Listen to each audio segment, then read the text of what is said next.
Kaftan TV Yorùbá, ṣàfojúsùn ayé tó rẹwà.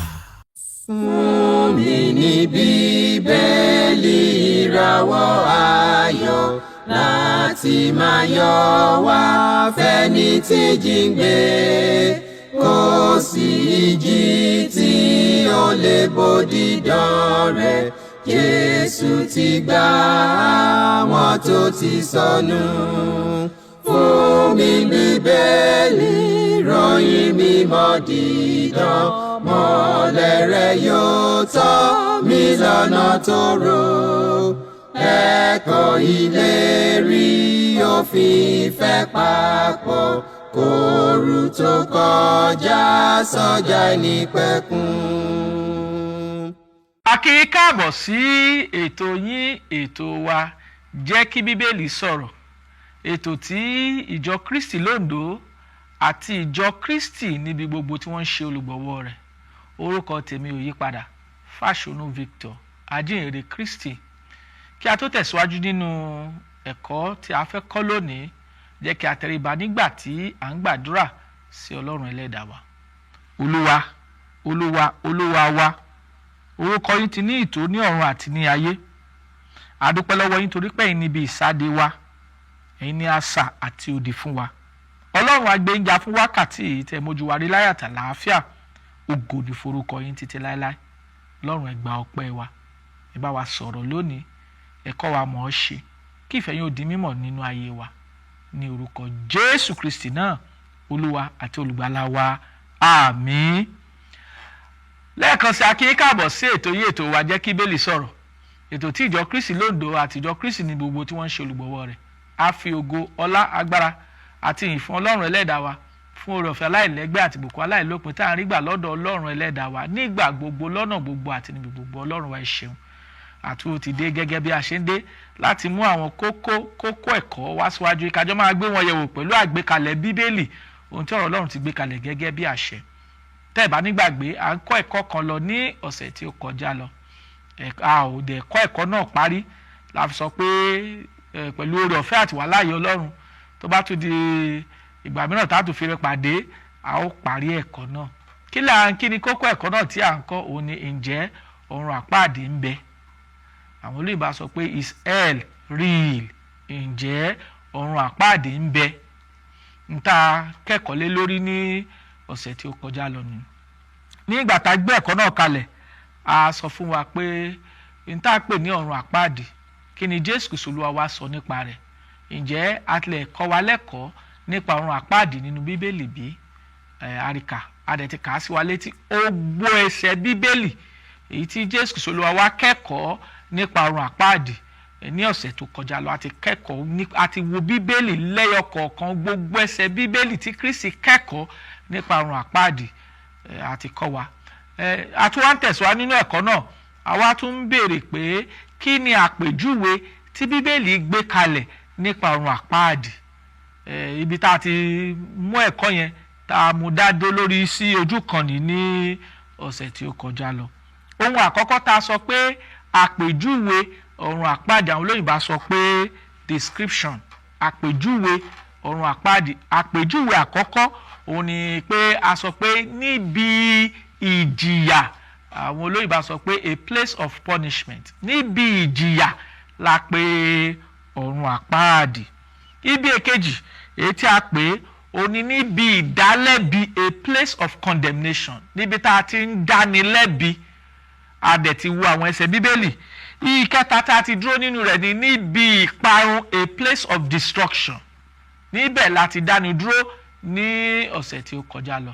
Àwa fẹ́ tẹ̀síwájú nípa àpèjúwe ọ̀run àpáàdé. Wọ́n kí a tó tẹ̀síwájú, a ti fi hàn wá pé ọ̀run àpáàdé ó jẹ́ ibi ipò tí àwọn òkú wà, place of the dead. Ọ̀run àpáàdé sì jẹ́ ibi ìjìyà, ó jẹ́ ibi ìdánilẹ́bi, ó jẹ́ ibi ìparun. Bí a ti ń tẹ̀síwájú, a fẹ́ wo gbogbo àwọn àpèjúwe yìí nínú ẹ̀kọ́ yìí. A sì tún wò ó pé àwọn wo, kí nìdí tí a fi gbé ọ̀run àpáàdé kalẹ̀, àti wípé àwọn wo la gbé ọ̀run àpáàdé fún, tàbí àwọn wo la dá ọ̀run àpáàdì sílẹ̀ fún. Ohun tá a gbéyẹ̀wò nínú ẹ̀kọ́ tòní nípa ǹjẹ́ ọ̀run àpáàdì ń bẹ, apá kejì. Gbogbo tá a fẹ́ gbéyẹ̀wò ni a fẹ́ kí ẹ̀yin tí a jọ ń kẹ́kọ̀ọ́ ọ̀rọ̀ Ọlọ́run papọ̀ nílé, a fẹ́ kí ẹ jókòó, kẹ́ gbé bíbélì sẹ́gbẹ̀ẹ́, kájọ máa wo bíbélì bí a bá ti ń pè wọ́n, kí a jọ máa kẹ́kọ̀ọ́ nínú ọ̀rọ̀ Ọlọ́run, kí a sì mọ̀ pé ẹ̀kọ́ tí bíbélì kọ́ wa nípa ọ̀run àpáàdì òtítọ́ ni. Ẹ̀kọ́ tí bíbélì kọ́ wa nípa ọ̀run àpáàdì òdodo ni. Ẹ̀kọ́ tí bíbélì kọ́ wa nípa ọ̀run àpáàdì ẹ̀kọ́ tó bá ìlànà bíbélì mu ni.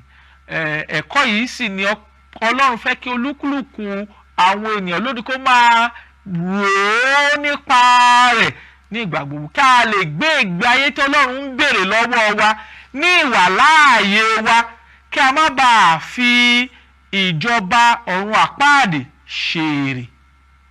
Ìdí tá a fi ń gbẹ́kọ̀ ìkalẹ̀ ní kí gbogbo wa ká lè lóye, torí pé àwọn kan ń kẹ́kọ̀ọ́ pé àwọn kan sọ pé kò sí nǹkan tó ń jẹ́ ọ̀run àpáàdì. A dẹ̀ ti rí kà nínú apá ìkíní ẹ̀kọ́ yìí pé gbogbo ibi tí Kristi ti sọ̀rọ̀ ní ọ̀run àpáàdì òun láti kà á sí wa létí ní ọ̀sẹ̀ tó kọjá lọ. Tẹ́ ẹ bá sì tún fẹ́ láti gbọ́ ẹ̀kọ́ apá kìíní ǹjẹ́ ọ̀run àpáàdì ń bẹ bí, ẹ lè lọ sí YouTube channel wa Jẹ́ Kí Bíbélì Sọ̀rọ̀, kẹ́sì wo ǹjẹ́ ìjọba ọ̀run àpáàdì ń bẹ. Ibẹ̀ lẹ́ ó ti rí apá kìíní ẹ̀kọ́ yìí, kẹ́sì wò ó, kẹ́sì gbé yẹ̀wò pẹ̀lú tí Bíbélì gbé kalẹ̀ gẹ́gẹ́ bí àṣẹ. So gẹ́gẹ́ bí ohun tá à ń gbé kalẹ̀ tá à ń sọ nínú ẹ̀kọ́ ti òní, ǹjẹ́ ọ̀run àpáàdì ń bẹ, apá kejì. A fẹ́ wò ó kí ni àpèjúwe èyí tí Ọlọ́run gbé kalẹ̀ nípa ọ̀run àpáàdì. Àkọ́kọ́ a sọ fún wa pé ọ̀run àpáàdì jẹ́ ibi ìjìyà, place of punishment. A dẹ̀ ti kóòtù àwọn ẹsẹ̀ Bíbélì èyí tí ó sọ bẹ́ẹ̀ fún wa.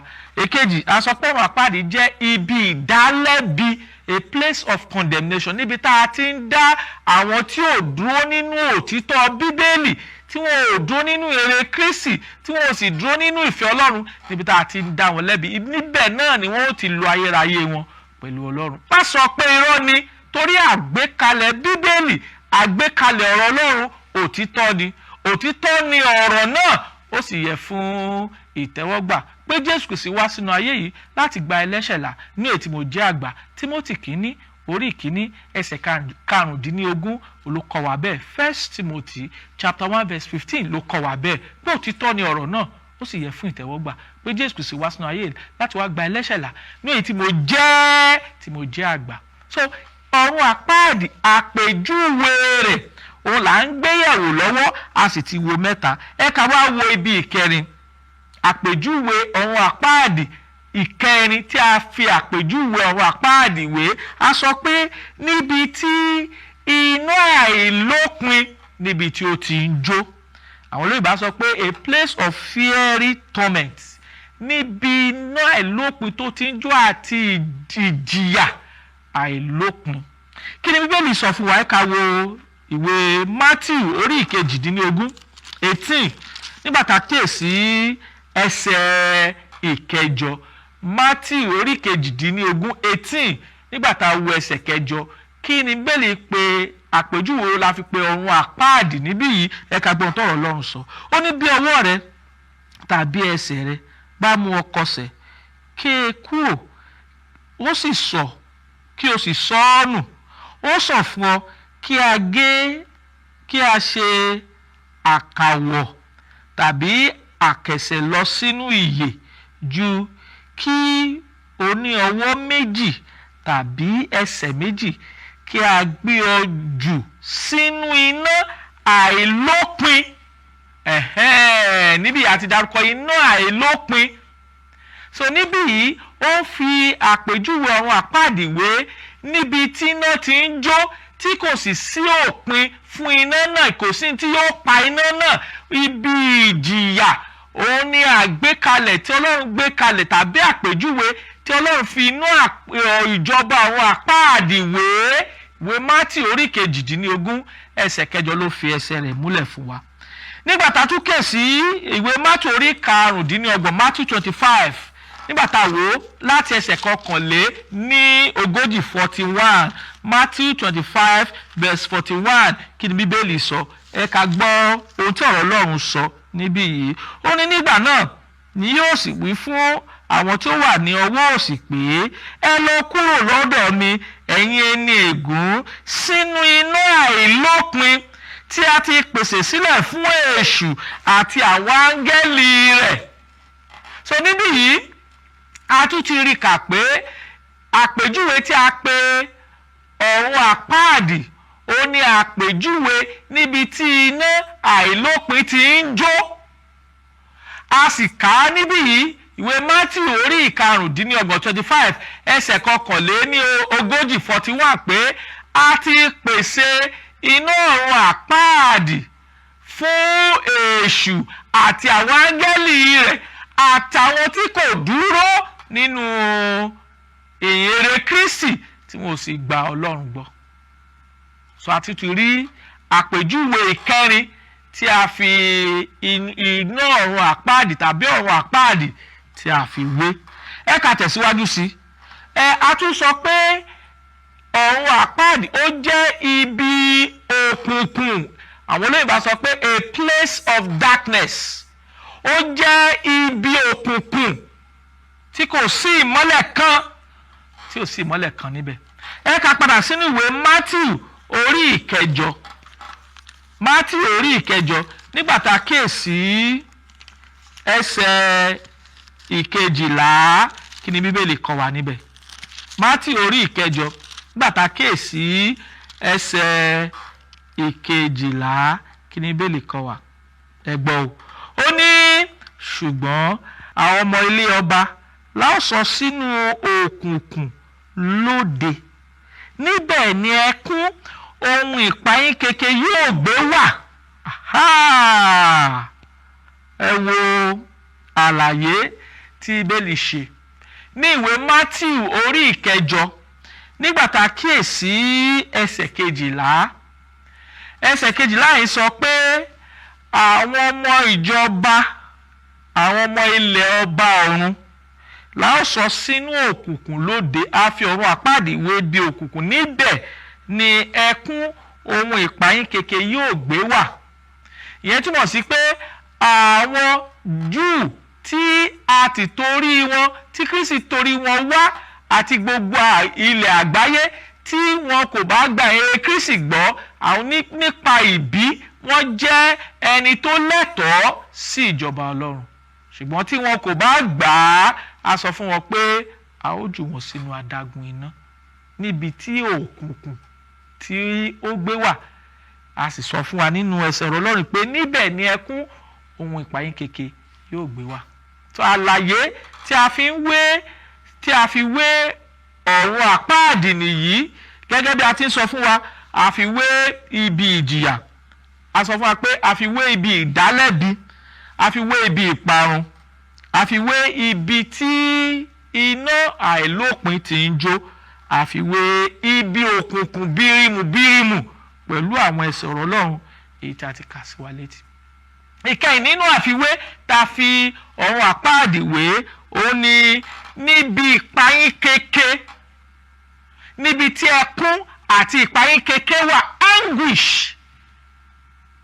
Níbẹ̀ la fi ọ̀run àpáàdì wé nínú ẹsẹ̀ Bíbélì yìí. Mo fẹ́ ká tó kà á, ìwé Mátíù orí ìkẹjọ ẹsẹ̀ kejìlá. Kí ni Bíbélì sọ fún wa? Ó ní ṣùgbọ́n àwọn ọmọ ilẹ̀ ọba ni a ó sọ sínú òkùnkùn lóde, níbẹ̀ ni ẹkún ohun ìpayín keke yóò gbé wà, ìnira. Kì í ṣe bí àlàáfíà, kì í ṣe bí inú dídùn tàbí ibi ìfọ̀kànbalẹ̀ tàbí ibi ìsinmi, bí kò ṣe ibi ìpayín keke. Gbogbo àwọn àpèjúwe nínú ọ̀rọ̀ Ọlọ́run tí a fi ọ̀run àpáàdì wé nìyí. Ẹ ká tún wo ẹyọ kan sí. Ìwé Mátíù orí karùndínlọ́gbọ̀n, Mátíù 25 nígbà tá a kíyèsí ẹsẹ̀ ọgbọ̀n verse 30. Mátíù 25 verse 30 kí ni Bíbélì sọ? Ó ní nígbà tí ẹsẹ̀ ọgbọ̀n ó ní ẹ sì gbé aláìlérè ọmọ ọ̀dọ̀ náà sọ sínú òkùnkùn lóde, níbẹ̀ ni ẹkún ohun ìpayín keke yóò gbé wà. so ìwé Matthew orí ìkarùndínlọ́gbọ̀n ẹsẹ̀ ọgbọ̀n àti ìwé Matthew orí ìkejìdínlógún nígbà tá kíyèsí ẹsẹ̀ kejìlá ó ń bá wa sọ ohun kan náà nípa àpèjúwe tí a pè ọ̀run àpáàdì pé ibi ìpayín keke ni, ibi ìjìyà ni, ibi òkùnkùn ni, níbi tí ìparun wà ni, níbi tí ìdálẹ́bi wà. Àlàyé tí Ọlọ́run sì gbé kalẹ̀ fún wa ni pé ibi ìjìyà yìí, ibi ìdálẹ́bi yìí, ibi òkùnkùn yìí, ibi ìpayín keke yìí títí láé ni kò lópin. Gẹ́gẹ́ bí àlàyé tí ọ̀rọ̀ Ọlọ́run gbé kalẹ̀ nípa ọ̀run àpáàdì, mo sì mọ̀ pé ibẹ̀ kọ́ ló wù ọkàn rẹ, ibẹ̀ kọ́ ló wù ọkàn mi, ibẹ̀ kọ́ ló wù wá pẹ̀lú àlàyé tí Bíbélì ti gbé kalẹ̀ yìí nípa ìjọba ọ̀run àpáàdì. Ibi ìjìyà ni gẹ́gẹ́ bí Bíbélì ti sọ, ibi ìdálẹ́bi ni, ibi ìparun ni, ibi tí iná ń jó ní ọ̀sán àti lóru ni, ibi òkùnkùn ni, ibi ìpayín keke ni. A sì ti fi àwọn ẹsẹ̀ Bíbélì a sì ti fi hàn wá. Kì í ṣe ibi tó yẹ ká lọ. Lílọ wa sí ibi ìpayín keke, ibi ìjìyà, ibi ìdààmú, wíwà láàyè wa ni ó fà á. Bí a ti gbé ìgbé ayé wa ní ìwà láàyè ni ó fà á. Ó ní ó fà á kí a lọ síbẹ̀. Gẹ́gẹ́ bí àlàyé tí ọ̀rọ̀ Ọlọ́run ṣe nípa ọ̀run àpáàdì. A ò ní lọ síbẹ̀ lórúkọ Jésù tá a bá tẹ́tí sí Kristi tá a sì tẹ́tí sí ọ̀rọ̀ rẹ̀ lórúkọ Jésù Olúwa wa. Àmín. Àwọn ohun wa ló yẹ kó wà níbẹ̀. Àwọn wo ni a ti la pèsè bẹ̀ fún? Àwọn la pèsè ọ̀run àpáàdì fún. A sì tún gbọ́dọ̀ lóye nǹkan wọ̀nyí. Àwọn wo la pèsè ọ̀run àpáàdì fún? Àlàyé mẹ́ta ní Bíbélì ṣe fún wa nípa àwọn ẹni tí a pèsè ọ̀run àpáàdì fún. Mo sì fẹ́ kí gbogbo wa tí a jọ kẹ́kọ̀ọ́ ọ̀rọ̀ Ọlọ́run papọ̀ ní wákàtí yìí kí a wo Bíbélì, ohun tí ọ̀rọ̀ Ọlọ́run gbé kalẹ̀ gẹ́gẹ́ bí àṣẹ. Oríṣi àwọn ènìyàn mẹ́ta òun la pèsè ìjọba ọ̀run àpáàdì fún. Àkọ́kọ́ òun ni Sátánì àti àwọn áńgẹ́lì rẹ̀. Sátánì àti àwọn áńgẹ́lì rẹ̀. Mo fẹ́ ká padà sínú Bíbélì Matthew 25 yẹn ká wo verse 41. Kí ni Bíbélì sọ? Matthew 25 verse 41. Kí ni Bíbélì sọ? Ìgbọ́n tí Bíbélì sọ. Ó ní nígbà náà ni yóò sì wí fún àwọn tí ọwọ́ òsì rẹ̀ pé ẹ lọ kúrò lọ́dọ̀ mi, ẹ̀yin ẹni ègún, sínú iná àìnípẹ̀kun tí a ti pèsè sílẹ̀ fún èṣù àti àwọn áńgẹ́lì rẹ̀. Ọ̀rọ̀ Ọlọ́run ló ń bá wa sọ̀rọ̀ ní báyìí. Matthew 25 verse 41. Ìwé Matthew orí karùndínlọ́gbọ̀n ẹsẹ̀ kọkànléníogójì verse 41 ló sọ fún wa pé àwọn tó wà lọ́wọ́ òsì, a rí ọwọ́ ọ̀tún, a rí ọwọ́ òsì. Àwọn tó wà lọ́wọ́ òsì, a sọ fún wa pé a ó sọ fún wọn pé Kristi yóò sọ wọn pé ẹ kúrò ní ọ̀dọ̀ mi, ẹ̀yin ẹni ègún, sínú iná àìnípẹ̀kun tí a ti pèsè sílẹ̀ fún Sátánì àtàwọn áńgẹ́lì rẹ̀. Matthew 25 verse 41 ló fẹsẹ̀ wá múlẹ̀ pé àwọn tí yóò wà ní ọ̀run àpáàdì òun ni Sátánì àti àwọn áńgẹ́lì rẹ̀. Àkọ́kọ́ nìyí, Sátánì àtàwọn áńgẹ́lì rẹ̀ la sọ fún wa pé làwọn ẹni àkọ́kọ́ tí yóò wà ní ọ̀run àpáàdì. Àlàyé ọ̀rọ̀ Ọlọ́run nìyí fún olúkúlùkù àwọn tó ń gbọ́ wa ní wákàtí yìí pé ọ̀run àpáàdì ń bẹ. Kristi ó kọ́ wa lẹ́kọ̀ọ́ nípa ọ̀run àpáàdì, ó sì fún wa ní àpèjúwe bí ọ̀run àpáàdì yóò ti rí. Ó sì jẹ́ kí a mọ̀ pé àwọn tí a pèsè rẹ̀ sílẹ̀ fún ni Sátánì àti àwọn áńgẹ́lì rẹ̀. Eléyìí gbọ́dọ̀ yé wa. Àwọn ẹni àkọ́kọ́, torí pé mo gbé àlàyé kalẹ̀ pé oríṣi ènìyàn mẹ́ta ni a pèsè ọ̀run àpáàdì sílẹ̀ fún. Ọ̀run àpáàdì a ti sọ fún wa pé ibi ìjìyà ni, a sọ fún wa pé ibi ìdálẹ́bi ni, a sọ fún wa pé ibi ìparun ni, a sọ fún wa pé ibi tí iná ti ń jó nígbà gbogbo ni, a sọ fún wa pé ibi òkùnkùn, a sọ fún wa pé ibi ìpayín keke ni. Báwo la pèsè rẹ̀ sílẹ̀ fún Sátánì àtàwọn áńgẹ́lì rẹ̀? Kí nìdí? Wọn ò ṣetán láti ronúpìwàdà. Àkọ́kọ́ nìyẹn, a sì ti fi ẹsẹ̀ wa múlẹ̀ nínú ọ̀rọ̀ lọ. Ẹ ká tún wo àwọn ẹsẹ̀ Bíbélì tó farajọ. Ìwé Mátíù orí kẹjọ, Matthew chapter 8 verse 29, kí ni Bíbélì kọ́ wa? Matthew 8:29, kí ni Bíbélì kọ́ wa? A fẹ́ wo àwọn ẹsẹ̀ Bíbélì tó farajọ. Matthew 25 verse 41, Matthew 8 verse 29, kí ni Bíbélì kọ́ wa? Ẹ gbọ́ o. Ó ní sì wò, wọ́n kígbe sókè wípé kí ni ṣe tiwa tirẹ̀? Jésù, ìwọ ọmọ Ọlọ́run, ìwọ wá láti dá wa lóró kí ó tó àkókò. Ìwọ wá láti dá wa lóró kó tó àkókò. So níbí yìí ẹsẹ̀ Ọlọ́run fi ẹsẹ̀ wa múlẹ̀ pé dídá lóró fún àwọn ẹ̀mí èṣù àtìjọba Sátánì àti Sátánì fúnra rẹ̀ a ti pinnu rẹ̀. Níbo la pinnu rẹ̀ sí? Ọ̀run àpáàdì. So ní ìgbà tí Kristi lé àwọn ẹ̀mí èṣù jáde ni àwọn ẹ̀mí èṣù yìí sọ̀rọ̀ pé kí ló ṣe tiwa tirẹ̀? Ìwọ wá láti dá wa lóró ní títí di àkókò wa.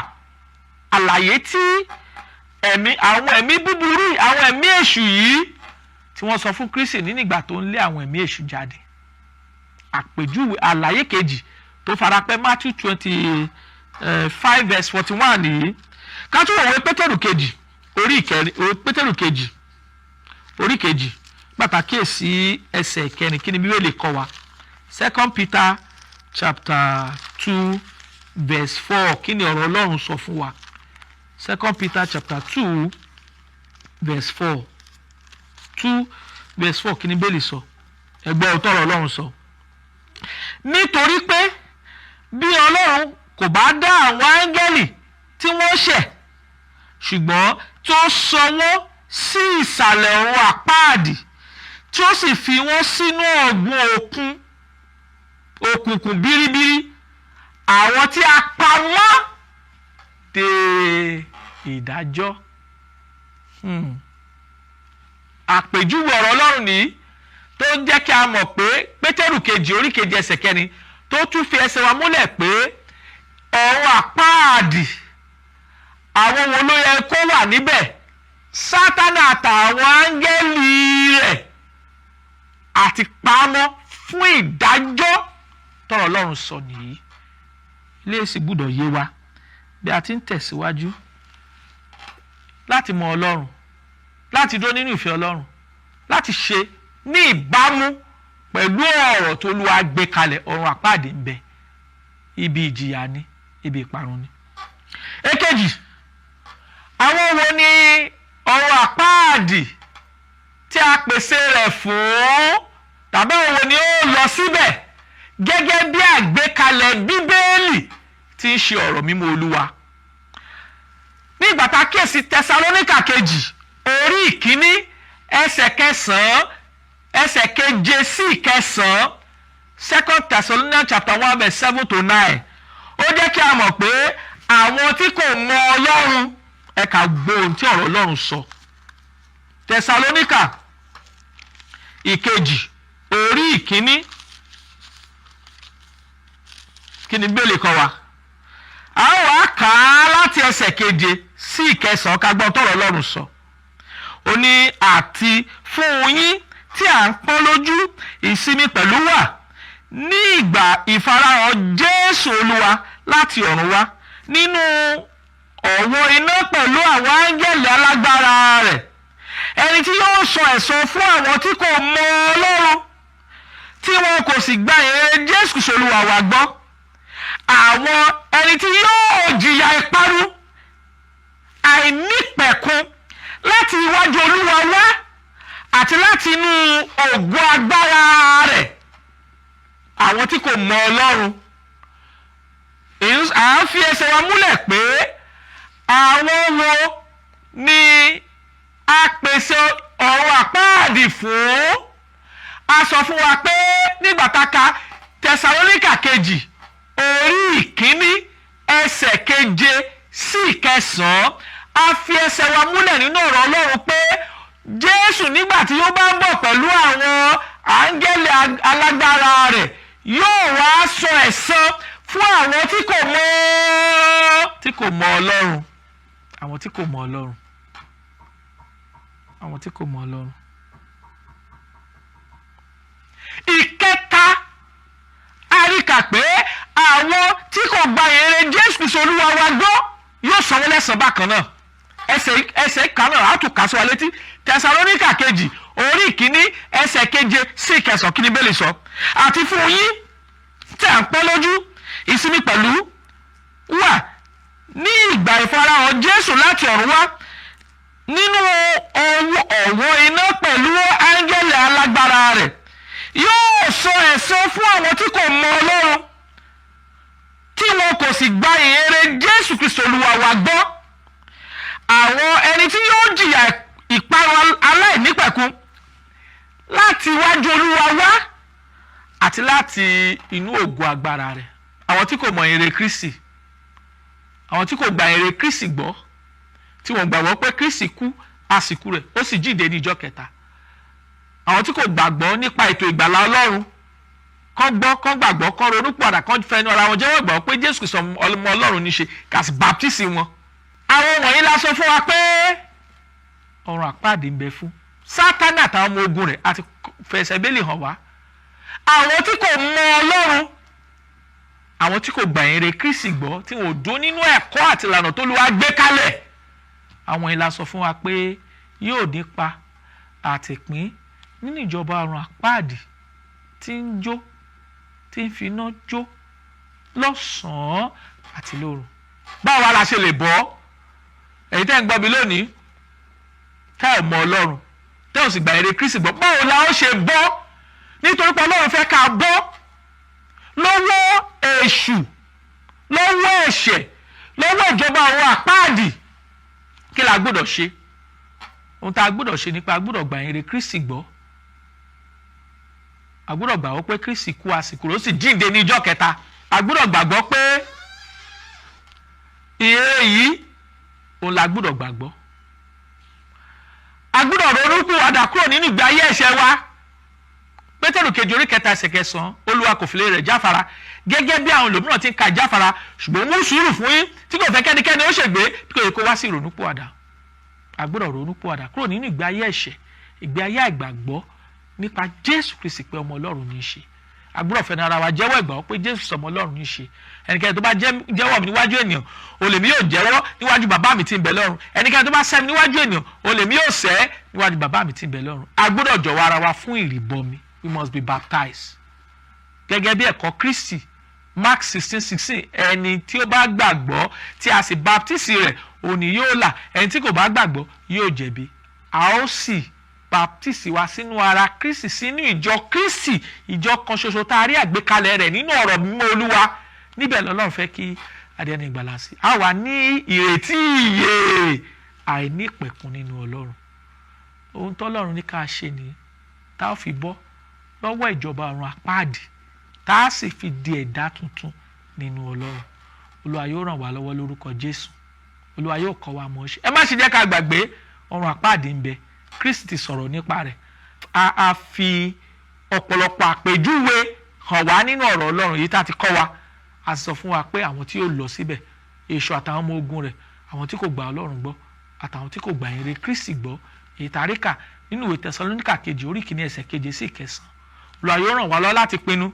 Ọlọ́run fẹ́ kó pinnu lónìí láti di Kírísítẹ́nì. Ọlọ́run fẹ́ kẹ́ pinnu lónìí láti di ẹ̀dá tuntun. Ìpinnu náà sì ń bẹ síbẹ̀. Olúwa yóò ràn yín lọ́wọ́ láti pinnu láti máa tẹ̀lé Olúwa, láti máa tẹ̀lé ẹ̀kọ́ rẹ̀ tó ti gbé kalẹ̀ fún ìgbàlá ọkàn wa. Olúwa yóò ràn wá lọ́wọ́, yóò sì fún wa ṣe. Olúwa yóò sì mú wa bọ́ lọ́wọ́ ìjọba ọ̀run àpáàdì lórúkọ Jésù Kristi Olúwa wa. Àmín. Tẹ́ bá ní ẹ̀bẹ̀ fún ìbéèrè, tẹ́ bá ní ẹ̀bẹ̀ fún àdúrà tàbí ìbéèrè kí ìbéèrè kan, nọ́mbà tẹ́ ó pè wá sí ní 08057444902 tàbí 08065717023. Á tuntun nọ́mbà náà pè fún wa 08057444902 tàbí 08065717023. Kí àlàáfíà àti wà láàyè Ọlọ́run kí ó máa bá wa gbé kó sì kọ́ wa mọ̀ ṣe ní orúkọ Jésù Kristi Olúwa àti olùgbàlà wa. Àmín. Ẹ ṣé o.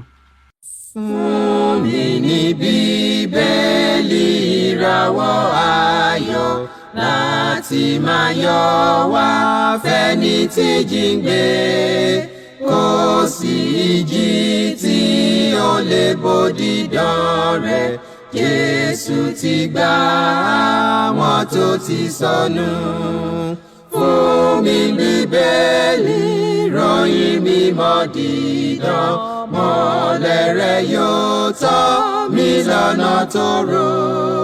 Ẹ̀kọ́ ìlérí òfin ìfẹ́ papọ̀, kóòrù tó kọjá sọ́jà ìnípẹ̀kun.